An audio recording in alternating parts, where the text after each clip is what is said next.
কেন 90% বিজনেস মার্কেটিংয়ে বোঝে না? একটা প্রশ্ন করি, আপনি যদি আজকে একটা অসাধারণ প্রোডাক্ট বানান তাহলে কি সেটা অটোমেটিক বিক্রি হবে? বেশিরভাগ মানুষ বলবে ভালো জিনিস হলে তো বিক্রি হবেই, কিন্তু বাস্তবতা কি জানেন? হবে না।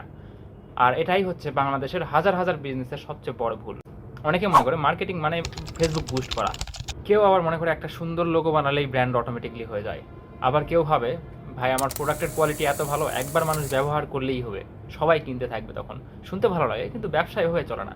আমি গত কয়েক বছর ধরে বিভিন্ন ধরনের বিজনেস দেখেছি, নিজেও অনেক ভুল করেছি, অনেক টাকা নষ্ট করেছি, অ্যাডে টাকা পুড়িয়েছি, অনেক আইডিয়া কাজ করেনি, আবার কিছু জিনিস অপ্রত্যাশিতভাবে কাজ করছে।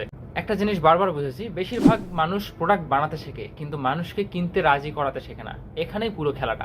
ধরেন একই রাস্তায় দুইটা দোকান আছে, একজনের কাপড় একটু ভালো, আরেকজনের কাপড় মোটামুটি, কিন্তু মাস শেষে দেখা গেল দ্বিতীয় দোকানদার 3 গুণ বেশি বিক্রি করেছে। তাহলে কি তার প্রোডাক্ট ভালো ছিল? অবশ্যই না। সে মানুষের মাথায় জায়গা করে নিয়েছে। মার্কেটিং আসলে এটাই। মার্কেটিং মানে মানুষকে জোর করে কিছু বিক্রি করা না। মার্কেটিং মানে মানুষের মাথায় এমন একটা অবস্থান তৈরি করা যেখানে সে নিজেই মনে করে এটাই আমার জন্য, এটাই আমার দরকার। এই একটা লাইন যদি বোঝেন, আপনার পুরো ব্যবসা দেখার দৃষ্টিভঙ্গি বদলে যাবে। আরেকটা জিনিস খুবই ইন্টারেস্টিং, আমি অনেক উদ্যোক্তাকে দেখেছি তারা লাখ লাখ টাকা ইনভেস্ট করে দোকান সাজাবে, অফিস বানাবে, স্টক কিনবে, কিন্তু যখন তাদেরকে জিজ্ঞেস করবেন যে মার্কেটিংয়ের জন্য কোনো বাজেট রাখছেন কিনা, তাদের উত্তর বিক্রি আগে হোক তারপরে মার্কেটিং করব।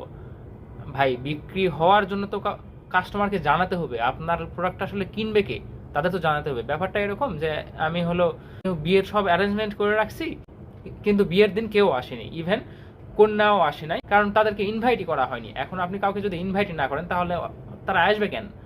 সিম্পল একটা বিষয়। ব্যবসার ক্ষেত্রেও এই একই ঘটনা। আপনার প্রোডাক্ট পৃথিবীর সেরা হলেও যদি মানুষ জানেই না, মানুষ যদি জানতেই না পারে যে আপনার এটা প্রোডাক্ট, তাহলে সেটা পৃথিবীর সবচেয়ে অজানা সেরা প্রোডাক্ট। আর এখানেই আমি একটা কথা বলি, মানুষ প্রোডাক্ট কেনে না। এই লাইনটা শুনে অনেকেই রেগে যান, কিন্তু সত্যিটা একটু অন্যরকম। মানুষ সমস্যার সমাধান কেনে, মানুষ অনুভূতি কেনে, মানুষ স্ট্যাটাস কেনে, মানুষ আত্মবিশ্বাস কেনে। একটা রোলেক্স কেউ সময় দেখার জন্য কেনে না, একটা আইফোন শুধু ফোন করার জন্য কেনে না, একটা মার্সিডিজ বা রোলস রয়েস কেউ জাস্ট এক জায়গা থেকে অন্য জায়গায় যাওয়ার জন্য কেনে না, ওইটা একটা স্ট্যাটাস বহন করে।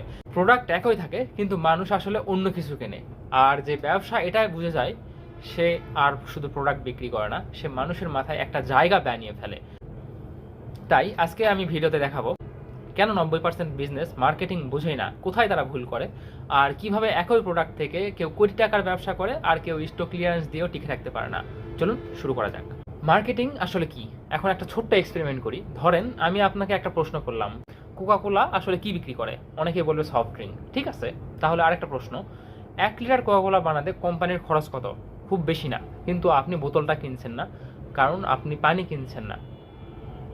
বছরের পর বছর ধরে বিজ্ঞাপন, গল্প, স্মৃতি, উৎসব, পরিবার, আনন্দ সব কিছুর সাথে তারা নিজেদের নাম জুড়ে দিয়েছে। এটাই মার্কেটিং। বাংলাদেশে একটা জিনিস খুব বেশি দেখি, কেউ বিজনেস শুরু করলো, প্রথমেই বলে ভাই আমার প্রোডাক্ট কোয়ালিটি সবার থেকে ভালো। আমি বলি তারপর? কারণ পৃথিবীর হাজার হাজার ভালো প্রোডাক্ট আছে যেগুলোর নাম আমরা কোনোদিন শুনিনি। আবার এমন অনেক প্রোডাক্ট আছে যেগুলো সেরা না, তারপরেও সবচেয়ে বেশি বিক্রি হয়। কেন?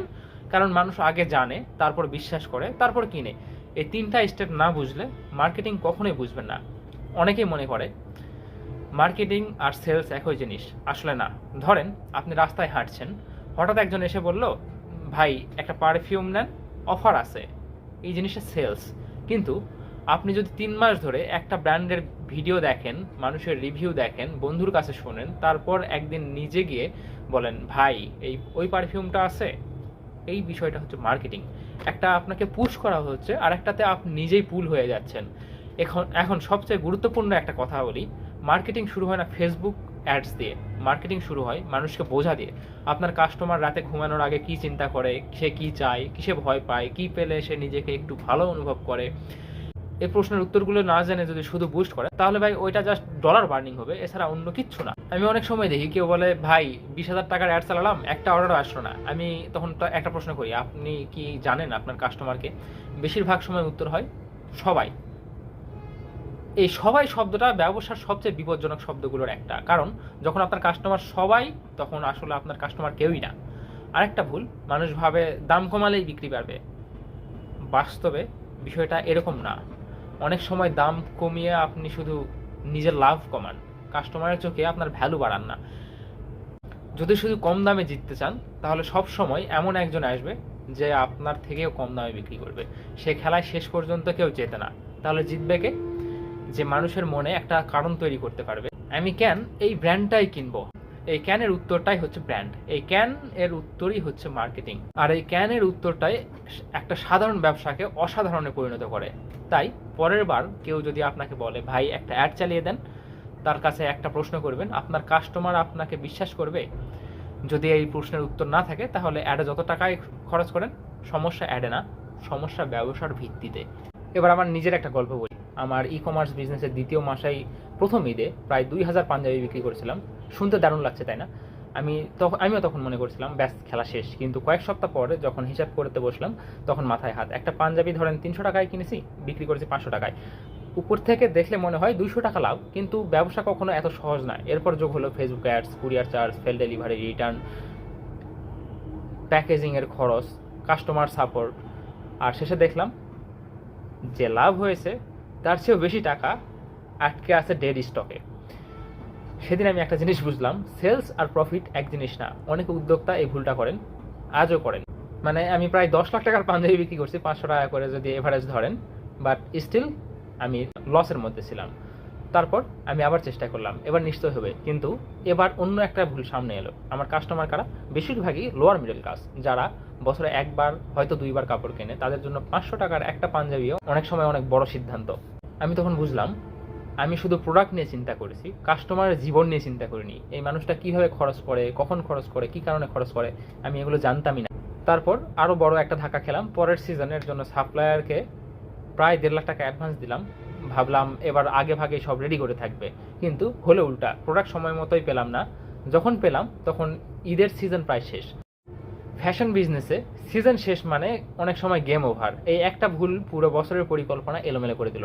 আজ পিছনে তাকিয়ে আমি বুঝি আমার সবচেয়ে বড় সমস্যা ফেসবুক অ্যাডস ছিল না, সাপ্লায়ারও না, ডেড স্টকও না। আমার সবচেয়ে বড় সমস্যা ছিল আমি মার্কেটিংকে শুধু বিজ্ঞাপন মনে করতাম। আমি ভাবতাম ভালো প্রোডাক্ট বানাবো, অ্যাড চালাবো, মানুষ কিনবে। কিন্তু মার্কেটিং এর চেয়ে অনেক বড়। মার্কেটিং মানে সঠিক মানুষকে বোঝা, সঠিক সময়ে পৌঁছানো, সঠিক দামে অফার করা, আর এমন একটা ব্র্যান্ড তৈরি করা যেটাকে মানুষ শুধু সস্তা বলে না, বিশ্বাসযোগ্যও বলে।